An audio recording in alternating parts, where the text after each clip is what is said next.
It's an act of targeted anti-British racism. It's cultural desecration, and it's no accident. This is about the third or fourth time it's happened. This cancer began during the Black Lives Matter process when this statue was vandalised with racist graffiti then, and it was boarded up inside a catacomb, sites that shamed the world. And then the next week, the Patriots came to defend it, and they were the ones who got the baton. They were the ones who got the treatment from the old Bill. The old Bill around this square shamelessly taking the knee, the same as Sir Keir Starmer at the time, the leader of the opposition. All of this emboldened the people out there watching, and they came and they came and they came, and then we had October the 7th. There were protests around here every single week. I got involved in them myself. I got egged. I got fluids thrown at me right here. You see behind you there, Big Ben. When they put onto that tower from the river to the sea, Palestine will be free, I begged the police officers to go and take the projector over there, the other side of the green. They were not remotely interested in doing their job. Two-tier policing in full visibility. Are we surprised? Added on to that, this sort of treachery of our mainstream media, the craven academia that teach our kids to be ashamed of our culture, this one-sided version of history where Britain is only complicit in wrongdoing and evil. And it all precipitates itself in cretinous acts like happened here. On the ground here, you can still smell the paint. It's been removed. But if you walk around here to the arm just up there, there is quite hard to see with the camera, but there is still paint there. They haven't done the job. And how can it be in London where you can't turn down any of these streets the wrong way without getting a ticket? You can't drop a fag end around here without getting nicked. You can't even go down this road in your car without an ULEZ certificate, without getting nicked by the police in Sadiq Khan's London. Yet you can randomly walk up to this and desecrate it. And this is no accident. It's targeted, just like the cenotaph down there was when it kicked off down there, and the police drew the batons on the white patriots. And time and time and time again, the pro-Palestine mob have climbed up these. They tried to set fire to the flag at the cenotaph, and the young lad who did that got a suspended sentence. This emboldens these psychopaths, these cultural vandals, people who hate our nation, and they come and they do things like this. This is no accident, and it's no surprise, and it shames our nation. The evil walks amongst us. They're already banging up.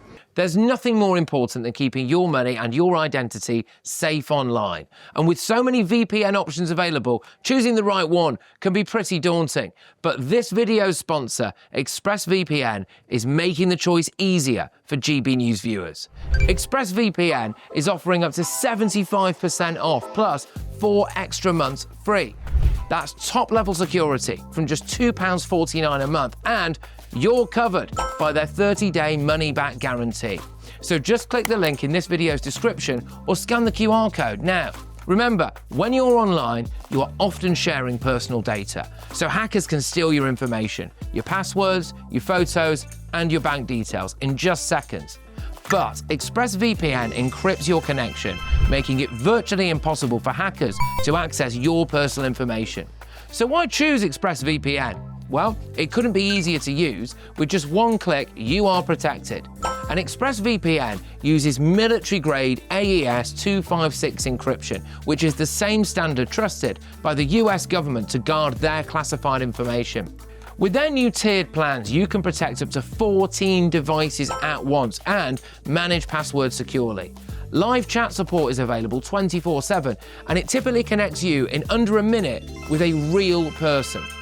Click the link in this video's description or scan the QR code to get up to 75% off ExpressVPN, plus 4 months extra for free. Start protecting yourself today with ExpressVPN. Welcome back. The time is 1:37, and it was a historic night in British politics as the Green Party secured its first ever by-election victory, sending a 5th MP to Westminster. Yeah, that MP was indeed Hannah Spencer, and she will now represent Gorton and Denton in Parliament. But the result sparked sharp political reaction, I think you could say, with Reform UK criticising the outcome, claiming the election was a victory for sectarian voting and cheating. Meanwhile, the Greens hailed this as a breakthrough moment, and Prime Minister Sir Keir Starmer admitted the defeat was disappointing, while vowing to keep fighting for Labour voters. Yes, OK. Joining us now is former Conservative candidate for Mayor of Greater Manchester, Dan Barker. Dan, good to see you. Thank you very much for joining us. Not a good day for the Tories, was it? Good afternoon, and thanks for having me on. No, I mean, I don't think they even got the deposit back, did they? So that said a lot about them as a party. No longer a national party, as Nigel Farage has been saying for a while.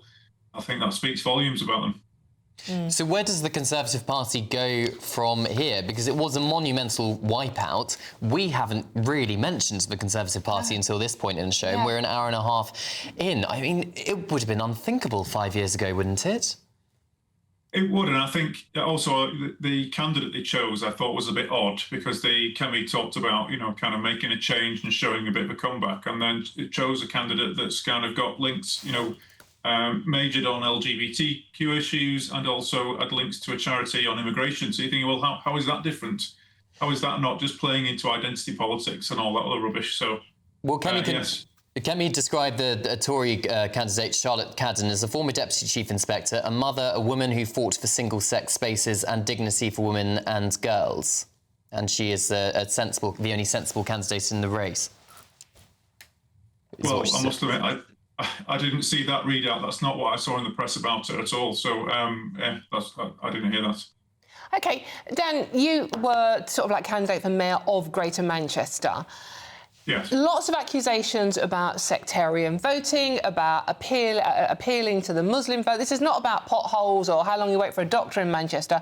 This is all about Gaza and basically, I'm paraphrasing here, but who your imam tells you to vote for. Nothing about local politics. Would that be a fair summation? Yeah, just a point of clarification. I did actually defect to Reform in the middle of that election, and I've been with them for the last 2 years. So, just to make that clear. So, no, I'd agree. I mean, the sectarian voting that was proven by the observers, I mean, they've been caught out on this occasion. I think it's probably fair to say that it happens in lots of elections in certain communities, and that the Greens have been the chief beneficiary of it on this occasion. And I think that Labour have been the chief beneficiary in the past. Obviously can't prove that, but that's where the votes have probably gone. The Reform UK leader, Nigel Farage, has branded this result a victory for sectarian voting and cheating. Now, Reform UK, bearing in mind this was a safe Labour seat for 100 years or so relatively, you know, left-wing, they still managed to get 10,000 votes. Second place is arguably a bit of a victory, and yet kind of calling out cheating, it reminds me of kind of Trump circa 2020 election. What do you think? Well, I think family votes is cheating, you know, just because we call it sectarian, because it's obviously to a certain community and a certain religion predominantly. It is cheating. It is anti-democratic, and it's illegal. And wouldn't it be nice to see how people would actually vote if they were in the cubicle on their own, with no one looking over their shoulder, and they had a free will to vote however they wanted? What would that do? You know, would we see a difference in the outcomes? Would, for example, Muslim women vote differently than, say, their husbands told them to vote? You know, would you see a difference there? I think we need to make sure that this practice is stamped out. It's got no place in a modern liberal democracy, and it undermines democracy. Dan, it's estimated that the family voting could have made a difference by up to 12% in the result, which is 12% is almost literally the exact difference between the percentage of people that voted for the Greens and the percentage of people that voted for Reform. Do you think Reform and the other parties affected by this should take some kind of legal action about this now? Well, I mean, that's one for Nigel Farage to really make that call. But I do think, you know, one of the good things that's come out of this is it's exposed it, you know, and exposed the impact it can have on a marginal by-election, a marginal seat like this. And it shows how toxic it is, how, you know, poisonous this is to the democratic process. And I would also add, you know, that one of the accusations that was made by the observers was that they said that the staff in some of the polling stations did not intervene when they saw this taking place. And I would say it's the same behaviour that has been people knowing this sort of thing has been going on, looking the other way, as when, you know, the same things happened with the grooming gangs. People knew it was happening, they've looked the other way, and it's carried on. And I think we've got to enforce the law in this country. It's there for a reason. Our democracy needs to function properly, and this sort of thing cannot continue. OK. Dan, please stay with us now. We've just got some breaking news on this story. We can confirm that Reform have reported electoral fraud in Gorton and Denton to police and Electoral Commission. In a statement, Nigel Farage has said what was witnessed yesterday is deeply concerning and raises serious questions about the integrity of the democratic process in predominantly Muslim areas. If this is what is going to happen at polling stations, just imagine the potential for coercion with postal votes. If action isn't taken now, then we will ensure it is after the next general election. OK, Dan, it does seem like that Nigel Farage, as we were asking you about, is going to take action now and reported electoral fraud. Can we have your reaction, please? Well, I think it's a big decision and only he can make it, but I think it's the right call. I think even if that doesn't change the result of this election, I think it's right to call it out and to, to make an issue out of this, because we've got to take a stance on this sort of thing. For too long, this has gone on where people have looked the other way, where we've known it's gone on. There's been lots of incidences of election fraud that have been caught out over the years, but never really resulted in any change.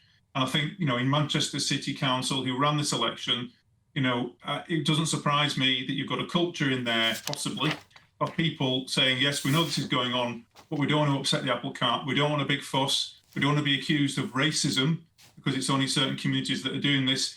And this just cannot go on. We cannot have this situation. And as I said before, it's not just about the voting. It's the kind of thing, the whole issue around the grooming gangs, where this thing has gone on and people have looked the other way. People who should have stepped in and spoke up have stayed silent. So, Dan, how do you think this is going to affect the local elections which are coming up in May, now that this sort of alleged family voting has been called out by Nigel Farage now in a by-election a few months before?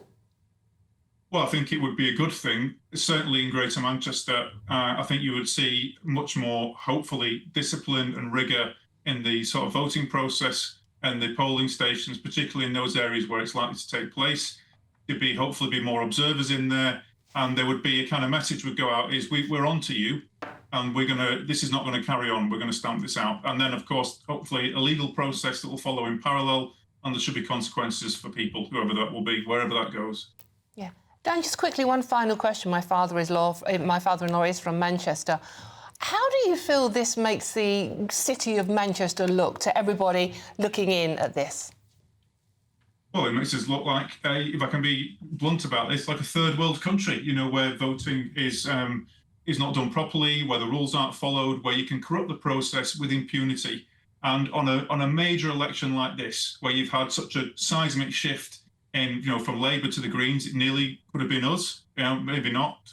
But it's certainly not just a case of, Labour's majority has gone up or down. This is a seismic shift. And it looks like, sectarian voting and cheating may well have been the decisive factor. OK, Dan, thank you so much for joining us. That is former mayoral candidate for Manchester.